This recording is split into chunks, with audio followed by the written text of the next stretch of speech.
माई के चरण में लेके चली। आई गुरुजी।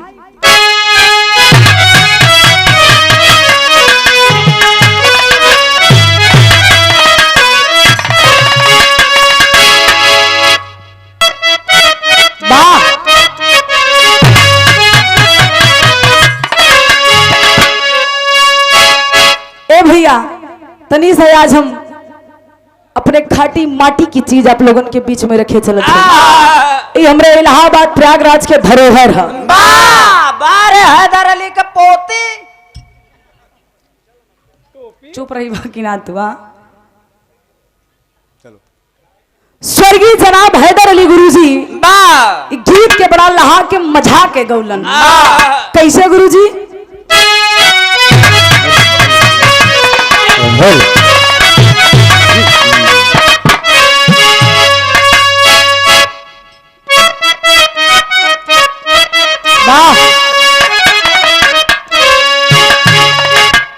कहीं अरे राम झकोरा मारही झूलनी,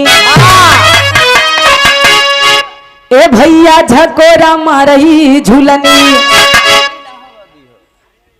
एक इलाहाबाद छोड़ दा, इलाहाबाद का चीजें है लेकिन खाटी चीज है। बड़ा प्रेम से पुरानिया दादा लोग सुने लन।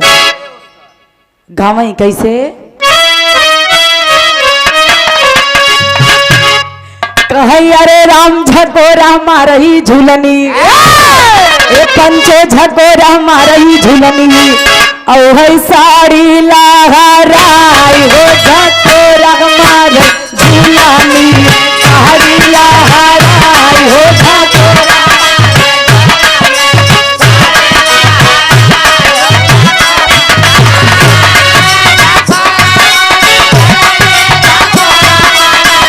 भैया भाई हो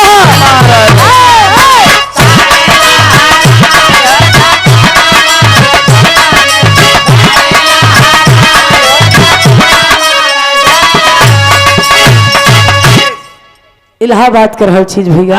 लेकिन ये गीत के लोग बहुत बदल बदल के गौलन।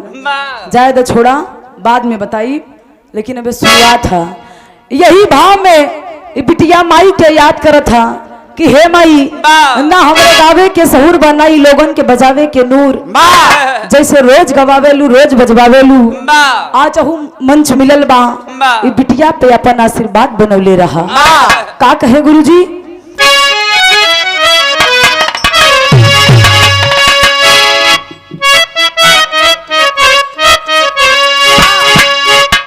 कहीं अरे राम बजावत बीड़ा जननी, अरे बजावत बीड़ा जननी, कया हवा लाला तार हो बजावत बीड़ा जननी, हवा लाला तार हो बजावत।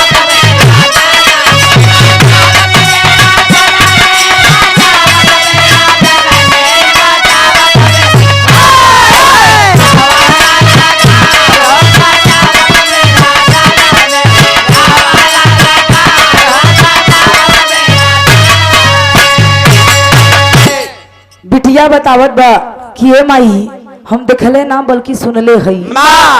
जे जे दुआरी पे गईल बा कबो खाली हाथ निराश होके लौटल ना बा। अंतरा के भाव में बतावत है गुरुजी कैसे?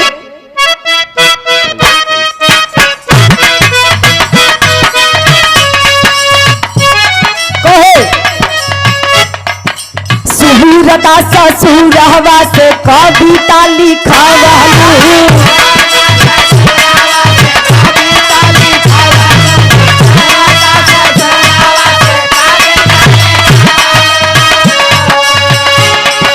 रसा रसा खान से सवैया चुरा रहलू।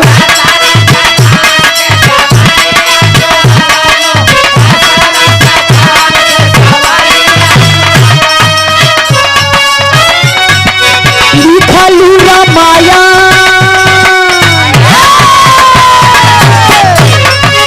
लिखलू रामायण तुलसीदास के निहार हो बजावत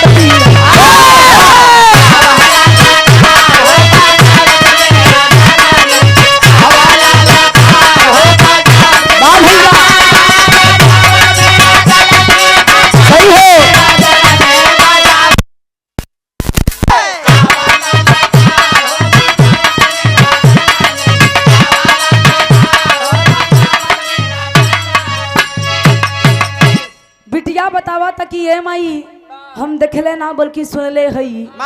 तुलसीदास के दुनिया में के नहीं खे जाना था। एगो लाश के नाव समझ के और सांप के रस्सी समझ के ससुरारी में आधी रात के पहुंचलन भैया। मेहरारू प्रेम ना बहुत खतरनाक होता। या जाए ना बेद पूरा उठा के देखा एक बार जब कई लेलन जान लो गच्चा खाई गए कितना छोड़ चिनार के टल्ले हो ऐसे बोले चाहिए। लेकिन आप ही के दया दृष्टि भइल कि श्री रामचरितमानस जैसे रचना के महान ग्रंथ के रचना कैलन दूसर केहू ना कैलस वो आप दया दृष्टि बनौलू। बतावा थका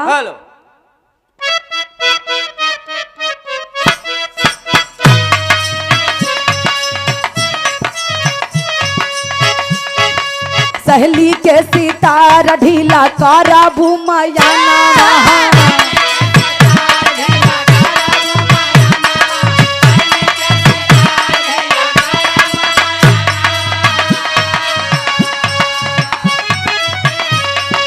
बेसुरा के बाढ़ आई भी गाड़ी तर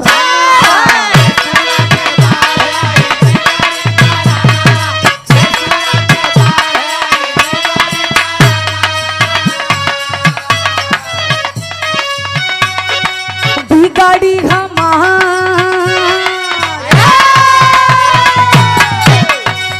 गाड़ी हमारा लाज जाई हो तो घर हो बजा हो बजावत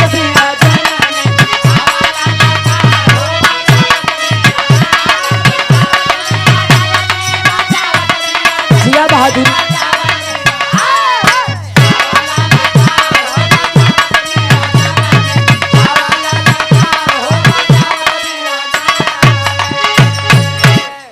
बिटिया बतावे कि माई अगर आज हमरिंग में गावे बजवावे में कोनो गलती हो जाई अगर हमार बिगड़ी हो जाई तो हमें हमार कुछ ना जाई काहे से कि तो वही गवावे लू तो वही बजवावे लू। यही से कहा था गुरुजी का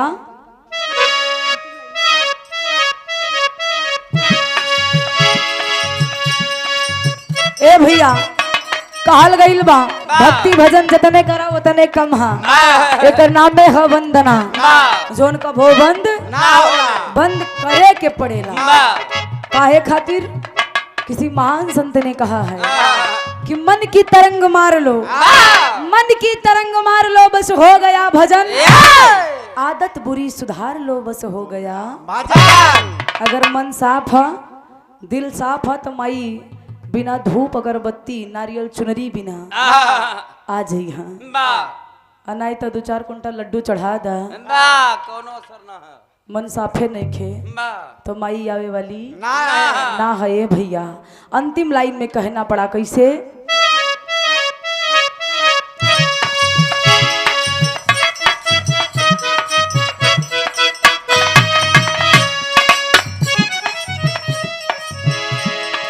गुरुवर बिहारी रामा देव के घराना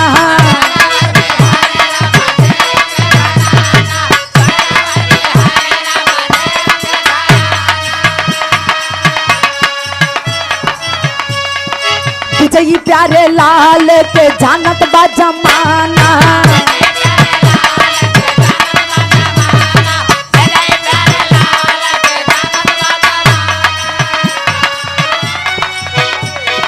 गुरुवर बिहारी रामा देव के घराना विजयी प्यारे लाल के जानत बा जमाना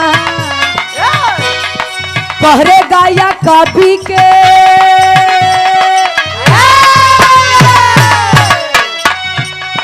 अरे करे गाया कवि के कलमिया पुकार हो बजावत बीड़ा जननी हे बजावत बीड़ा जननी तया वाला लाकार हो बजावत बीड़ा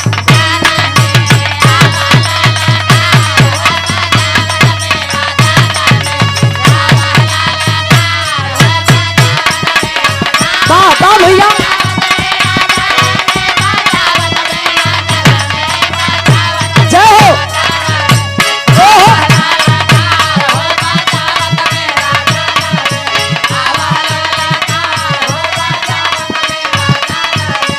आहवाला लतार हो बजावत बीड़ा जन